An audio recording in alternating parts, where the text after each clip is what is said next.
E aí, pessoal, tudo bem? Como é que estão vocês?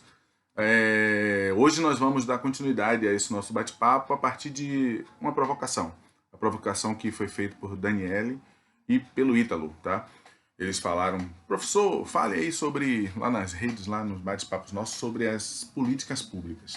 Bem, nós temos falado sobre várias questões, sobre várias posições, vários temas, e a ideia desse canal é justamente ser diversa, tratar de várias possibilidades mesmo. E as políticas públicas, eu diria que são um dos objetos que a gente persegue durante a nossa história, durante a nossa vida, porque política pública diz respeito a necessariamente a vida da sociedade, a vida do Estado político, a construção de vida, o desenvolvimento da vida como um todo. Porque nós entendemos que vivemos em uma sociedade e que a sociedade segue as normas de um ente abstrato, que nós chamamos de Estado, e as políticas públicas elas vão ser um processo organizacional de ações, de desenvolvimento e desdobramento de ações para garantir a estrutura desse Estado, para garantir a vida daqueles sujeitos, pessoas que estão sob a égide, sob o suporte de cada Estado-nação. E que, logicamente, vai ter os seus desdobramentos, as suas políticas nacionais, as suas políticas estaduais, as suas políticas municipais. Mas tem um cara chamado Elenaldo Celso Teixeira, que ele tem um texto muito legal que ele discute, um texto da ATR, Associação dos Advogados e Trabalhadores Rurais, salvo engano, que ele faz um trabalho, ele faz uma discussão muito interessante, inclusive classificando as políticas, tentando definir as políticas. Mas eu queria partir dessa, para tentar definir ou construir a política, a partir de uma relação que estabelece. Vamos pensar aqui que nós temos o Estado, tá? Esse ente federativo, esse Estado enquanto ser abstrato, e a base estrutural desse Estado ela se dá com dois grupamentos, dois tópicos específicos. De um lado, você tem a população, as pessoas, aqueles que compõem a sociedade civil organizada como um todo, e do outro lado, você tem o poder, os órgãos governamentais. O que acontece? Vamos pensar aqui. A política pública vai ser a maneira que vai estabelecer a relação entre esses sujeitos. A partir da aceitação de um contrato com esse Estado, a população diz, poder, Estado, eu, enquanto componente do Estado, estarei sujeito a determinadas tributações, a determinados impostos, a determinadas regras, normas, ou seja, eu tenho que seguir determinados posicionamentos de quem está governando.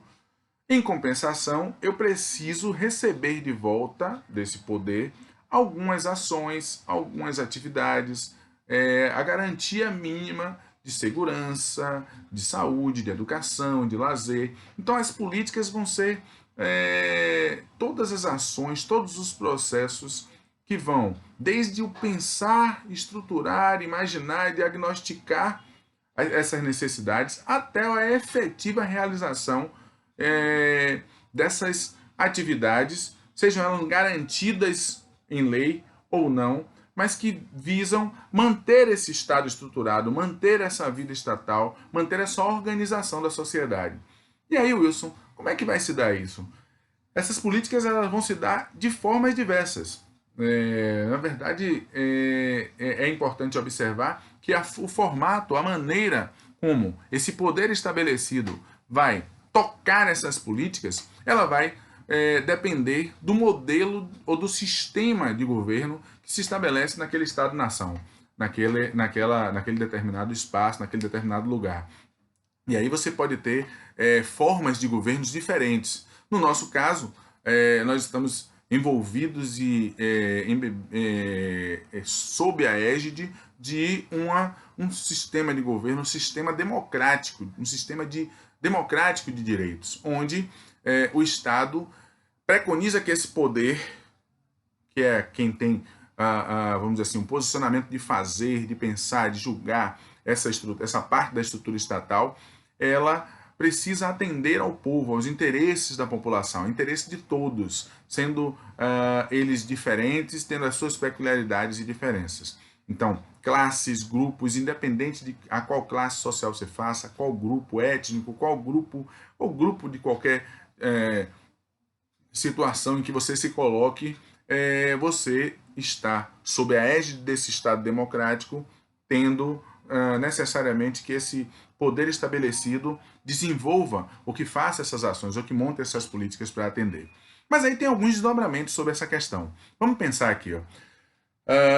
Partindo da ideia do poder democrático, de um Estado democrático, nós temos a união do poder estabelecido, dos órgãos governamentais, com os órgãos, essa relação com a população, essa união aqui. E quando eu falo em união, gente, não é só no sentido da hora em que você recebe o serviço. Não é só essa esfera monta, desenvolve e você aqui recepciona. Não, eu estou falando na participação, quando há participação efetiva dessa população no diagnóstico, no planejamento, na organização, no controle e na participação dessas ações ou dessas políticas, nós vamos ter, nessa articulação, nessa junção, nós vamos ter as políticas públicas. Quando eu tenho o Estado, ou melhor, o grupo político, o grupo governamental, desenvolvendo a ação da forma como deseja, sem escuta, sem pensar, sem dar voz, sem dar participação efetiva à população, nós não vamos ter a política pública. Isso aí tentando caminhar no âmbito das definições. Nós teremos aí, de fato, uma política governamental, uma política de mandato. Nós teremos uma política onde não há, e foge pra caramba, foge bastante do modelo de governo, o sistema de governo que nós trabalhamos. Porque é um grupo determinado que vai estar fazendo a ação, se aproxima de um outro sistema de governo. Tá? Um sistema de governo monárquico, um sistema de governo autárquico. Então seria uma monarquia, uma tirania, uma aristocracia. Então, que estaria desenvolvendo a ação, ou seja, um grupo, determinadas pessoas ou pessoa que faz a ação como ele pensa ou imagina, ou como ela pensa e imagina para a população. Então nós estaríamos fugindo totalmente do que se preconiza dentro de um sistema de governo que se diz um sistema democrático. De outra forma, então aí nós teríamos, sei lá, uma política governamental. No caso da população, estruturar, organizar, desenvolver e trazer isso para que o governo faça, apresentar, montar, demonstrar que é possível fazer, nós teríamos aí o desenvolvimento de uma política social, que pode ser recepcionada ou não. Na verdade, no sistema democrático, as políticas sociais, elas são parte da política pública, porque os instrumentos de participação, que são diversos, inclusive descritos lá na Constituição Federal, você tem o voto, você tem as associações, você tem as audiências públicas, seja do judiciário, do legislativo ou do executivo, você tem o orçamento, a discussão dos orçamentos, você tem a possibilidade de você ganhar um edital e se representar enquanto Estado, enquanto pessoa jurídica. Então você tem várias formas de participação. No Estado democrático, essas políticas sociais, essas ações desenvolvidas pelo povo, elas estariam difusas aqui na própria política pública, né? Como parte, como envolvimento, como relacionamento entre poder estabelecido e entre as pessoas que compõem a população, aqueles que de fato são os beneficiários, os principais beneficiários das políticas públicas. E então, uma das grandes características, um dos grandes pontos a serem observados quando se fala em políticas públicas é essa participação, essa relação, esse diagnóstico, controle e diálogo entre sociedade civil organizada e o poder estabelecido. Dessa forma, nós vamos ter normalmente ações que vão ser socialmente referenciadas, nós vamos ter ações que de fato vão enxergar e visualizar as deficiências maiores ou menores de cada agrupamento social, inclusive porque existem políticas que atendem a grupos, a segmentos diferentes, a fragmentos de determinadas classes sociais e que de fato deve acontecer.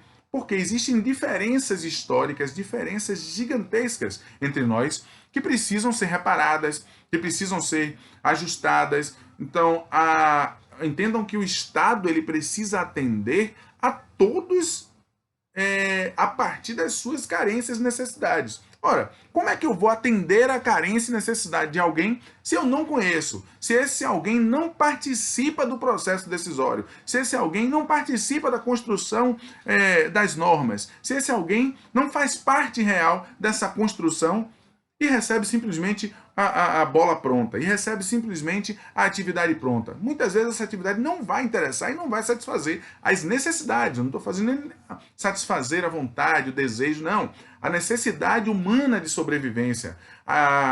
E além disso, está dentro da própria lei maior, que é função desse Estado garantir determinadas situações, estabelecer uma graduação de direitos sociais que precisam ser levados a todos indistintamente, salvaguardando a necessidade de regulamentação, ou melhor, essa necessidade de equiparação, essa necessidade de suprir fragilidades que foram provocadas por essa mesma sociedade e por outros governos que nós passamos e outros sistemas de governo.